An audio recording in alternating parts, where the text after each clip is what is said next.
For today, for dinner is mabu tofu. This is a mabu, small, sliced into small pieces, cornstarch, and mabu sauce, and minced pork, and then fried pan.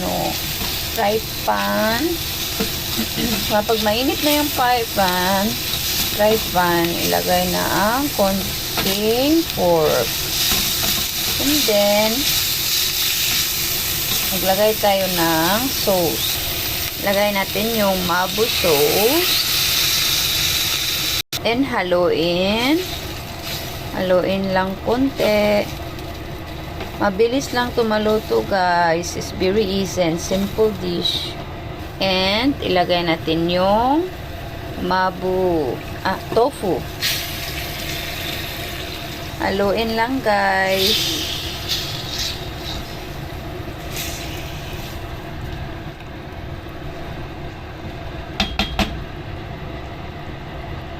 Ilagay natin yung cornstarch, guys. Ilagay natin dito. Cornstarch.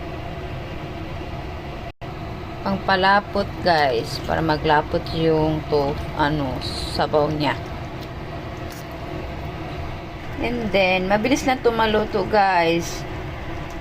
Last, not but the least. Ito, ilagay natin. Ayan, guys. Luto na yan. Kasi mabilis lang maluto ang tofu. Yan na siya, guys. Finished product. Thank you for watching, guys. Like and subscribe and share. Thank you. God bless.